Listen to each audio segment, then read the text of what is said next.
હાફનો glass લેવાનો, અડધું પાણી ભરવાનું, અડધું ખાલી જ રાખવાનું, બરાબર? અને આપણો જે આ તાળવાનો ભાગ છે ને, ત્યાં આ તાળવાનો ભાગ તમે આવજો તે તમે કોઈની પણ મદદ લેવાની, બરાબર? આવી રીતે ઢાંકવાનો, મને એને ઉપર મૂકવાની એ કરાવજો. હા, ઊંધું કરવાનું છે, ફટ દેખી કરજો, બરાબર? હવે છોડી દો. આવો ઊંધો પાડી દીધો, બરાબર? અને આ મેં છોડી દીધો, બરાબર? હવે જોજો અંદર ઝીણી ઝીણા પરપોટા થશે. તમે લાવો ને નજીક. અને મેં છોડી દીધું છે, બરાબર? પાણી પણ બહાર નથી આવ્યું. આ લેજો તેજોબેન, એ લોકોને બતાવજો. જયશ્રી આ બાજુ, બરાબર? આ તમારે 7 થી 8 મિનિટ આવી રીતે રાખવાનું, બરાબર?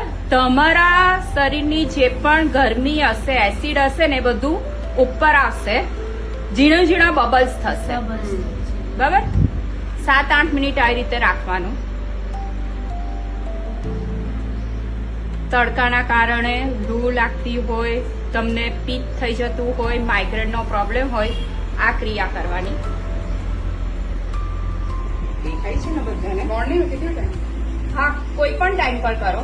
એવું જરૂરી નથી કે મોર્નિંગમાં જ કરવાનું, કોઈ પણ ટાઈમ પર કરવાનું, બરાબર? હવે આવજો.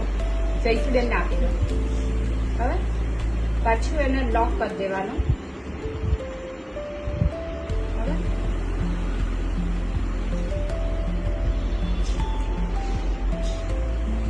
રૂમાલ ભીનો થયો છે પણ મારો માથું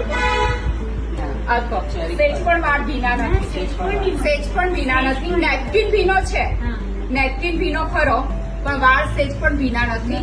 પણ મને એટલું સારું લાગ્યું કે જાણે ગરમી એ થઈ જતી હોય, એકદમ શરીરમાં મારા ઠંડક લાગે. નેપકિન ભીનો થશે, મારું માથું આ લોકોએ અડધું, સેજ પણ વાળ ભીનો નથી થયો. બરાબર? તાપમાં બી તમે ફરીને આવો ને ત્યારે આ ક્રિયા કરજો, તમારી ગરમી ચૂસી લેશે.